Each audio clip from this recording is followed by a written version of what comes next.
Ngayon mga kabisi, share ko naman sa iyo ang gamot sa cancer na DIY lang at yung herbal lang po talaga na dahon. Kaya sa may mga cancer dyan, huwag kayong mawala ng pag-asa mga kabisi. Tatagan ninyo ang inyong mga sarili at bigyan ninyong daan ang inyong paniniwala.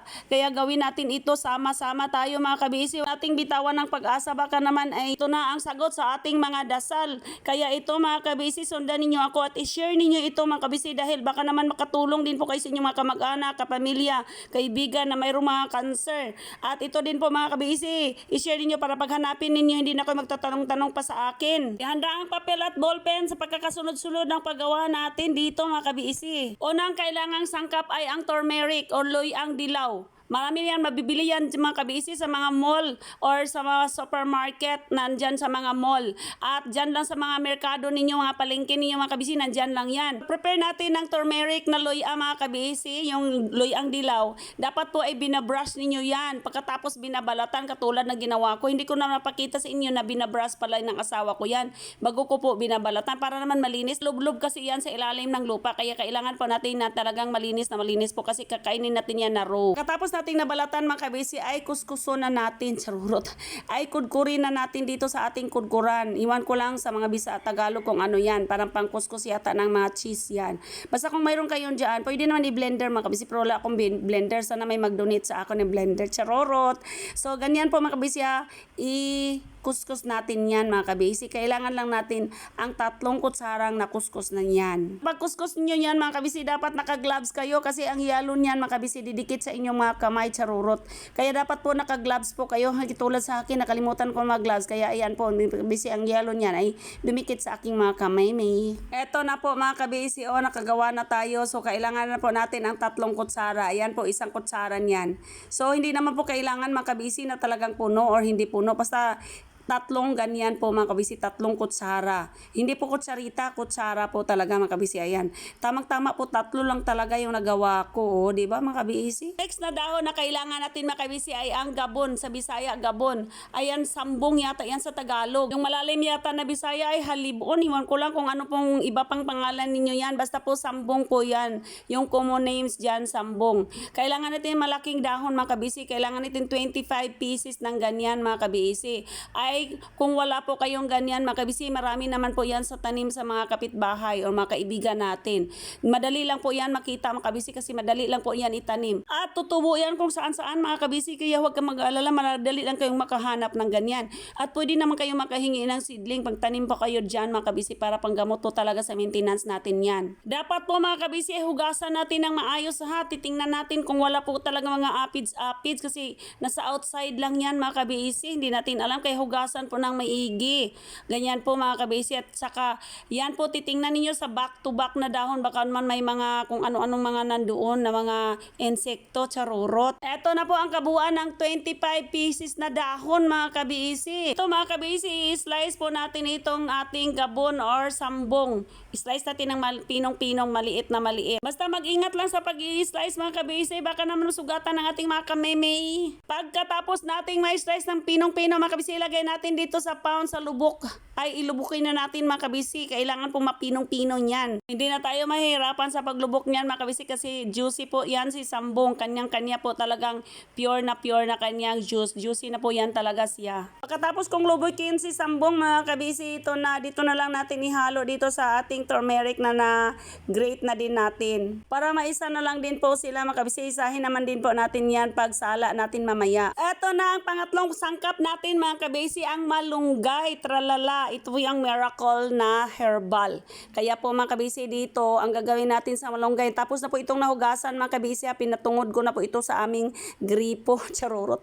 Kaya ganito po mga kabisi, hindi natin hagpaton. Sa Bisaya hagpaton, hindi natin gayakin po yun. Ang gagawin na lang po natin mga kabisi ay kukunin na lang natin yung mga tangkay-tangkay na maliliit mga kabisi para hindi tayo mahirapan mag-slice lang din po tayo mga kabisi kasi wala po akong blender mga kabisi. Kaya ayan po ang inyong lola ay magtiyaga po dito sa pag-slice at paglubok-lubok. Ganon lang din po yung mga kabisi, kaya kukunin natin yung tangkay para hindi tayo mahirapan kasi pag hagpaton pa natin yan mga kabisi, magiging mahirapan tayo sa pag-slice niyan. Pagkatapos natin kinuha yung mga hibla-hibla dyan mga kabisi, ay ito po in-slice natin. Ayan po, i-remind ko lang din po na huwag ipagawa sa bata. Tayo lang pong gagawa nito kasi baka naman masugatan ng mga kameme nila, charorot. At tayo din po mag-iingat po sa pag-i-slice mga kabisi. Ito na po lahat ang aking na-slice mga kabisi. O, tingnan niyo yan. O, diba? Mga kabisi, handa na naman natin ating lubok. Lubukin na naman natin, ipaw na naman natin mga kabisi dahil wala tayong blender or juicer. Kaya kung mayroon kayong blender or juicer, ilagay niyo lahat yun, mga ingredients yung tatlo. Yung turmeric, naluy ang dilaw, sambong at ang malunggay. Sama-sama mo na yan dyan mga kabisi kasi ganyan lang, ang dali-dali lang pag mayroon tayong juicer or blender. Napakadali. Pero kaya ang inyong lola natagalan po siya dahil sa mga wala pong mga ganyang mga mechanics, mga makina mga kabisi. Agyan lang natin ng konting tubig para hindi tayo mahirapan sa paglubok-lubok dito. Nasa ko na kay Torkong Bisaya mga kabisi. Dito mga kabisi, inihanda ko na yung ating salaan na pwede kayong magamit po ng mga cloth po na yung tela po na gusto ninyo para po talagang malinis po. Wala pong mga hebla-hebla or pulp ng mga ginawa nating mga dahon-dahon. Kaya dito po ay ilagay na natin dito lahat. Nandiyan na yan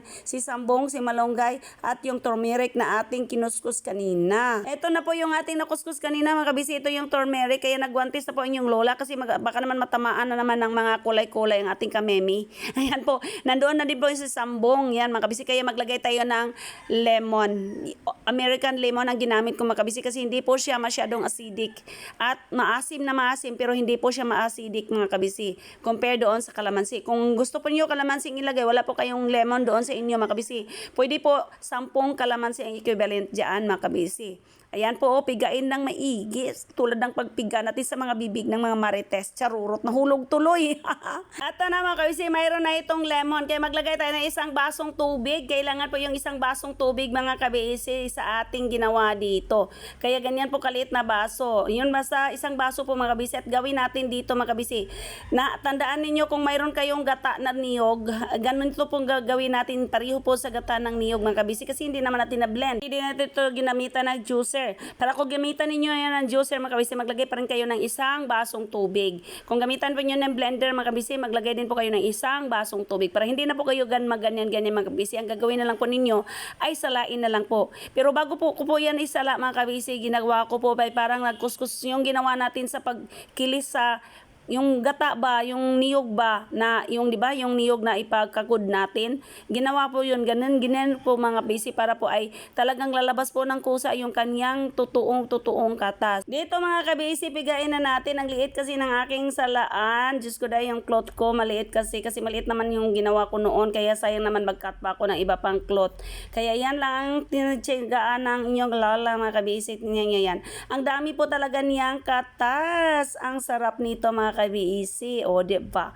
Ganyan po ang gamot sa cancer mga kabisi, kaya huwag kayong maglala dyan. Ito na yata ang dasal ninyo, ang sagot sa inyong dasal na kahit po ito mga kabisi, itong inumin ninyo mga kabisi 30 minutes to 1 hour bago kayo kumain. Ito po yung inyong inumin. Ay wala namang mawawala sa atin kasi herbal naman yan. Ay kung nagpakagamot na kayo sa mga kung anong synthetic or nagpa-chemo na kayo, wala pa rin nangyari mga kabisi, nandoon pa rin yan, babalik na babalik. Ay mag-maintain na lang kayo dito mga kabisi, wala pa kayong gastos. Diyos ko dahil magtanim lang po kayo ng sambong kung sambong lang kailangan ninyong dapat po talagang gamitin. At saka yun po talaga ang malunggay. Yan pag magtanim na po tayo dyan mga kabisi. Ito sa nagawa natin mga kabisi, tingnan nyo yan, isang yahong talagang malaki. Tapos dito mga kabisi, maglagay tayo, tsansahin lang nyo, depende po sa inyong ilagay. Ito po ang honey, my love, so sweet. Ayan po, original po yan mga kabisi, kaya confident akong maglagay dyan. Kung wala po kayong original na honey, my love, so sweet, huwag kayong maglagay mga kabisi. Kahit sugar, huwag na kayong maglagay. Kaya lang po ako, mayroon akong original na honey, kaya ayan, confident akong maglagay dyan na 2 kutsara, ganun po. Haluin na natin mga kabisi para naman ay maghalo po yung ating nilagay na Honey My Love So Sweet. Kung kayo po mga kabisi ay may tanim na sambong or malunggay at maghanap-hanap kayo sa inyong mga neighbor mga kabisi, baka naman ay may dinaramdam mga neighbor niyo, mga kaibigan niyo mga kabisi, mabigay naman po kayo ng tanim para makatanim po sila at ma-maintain po nila ito. Kasi kailangan po nating i-maintain mga kabisi. Alam naman natin pagka herbal po. Patulad ng synthetic na diretso po ang kanyang lunas. Tulad ng sakit ng yung ulo, inom kayo ng panggamot sa paracetamol ay mawala po diretso yan mga kabisi. Dito po talaga ay ito ay hindi po ito diretso maulian mga kabisi. Ay dahan-dahan po itong igaling ang ating mga karamdaman kasi herbal po ito mga kabisi, kaya i-maintain natin ito mga kabisi. Paano po natin inumin ito mga kabisi ay 3 times a day po. Ayan po, kung mayroon po talagang madalas po talagang grabe po talaga yung inyong karamdaman mga kabisi, may stage na po talaga, ay dito po mga kabisi, pwede po ninyong gawing every 4 hours. Ayan po mga kabisi, talagang wala pang laman ang tiyan natin mga kabisi ang ating pag-inom dito. Kaya dito mga kabisi, isalin na natin dito sa aking paglagayan. Dapat po pagsalin nyo mga kabisi, hindi po plastic, dapat po ay glass po. Kaya dito isinala ko ulit, baka naman may mga iba pang mga pulp or mga granules na nandiyan pa po para naman ay talagang pure na pure yung inumin natin. Wala naman po talaga akong cancer mga kabisi, pero ito po mga kabisi ay prevention is better than cure. Ay pwede ko naman ito inumin na lang po mga kabisi. Kung wala po tayong dinaramdam, at least po nakainom po tayo in a month, mayroon po tayong nainom talaga, at least nakagawa tayo ng isang ganyan. So gawin natin yan mga kabisi, ang dosage natin yung ininom ko niyan mga kabisi ay 5 spoonful mga kabisi. Ilagay ko na lang yan sa glass para makikita ninyo na ganyan po kadami ang 5 spoonful. Yung natira po mga kabisi, dapat ilagay nyo sa ref para hindi naman po masira.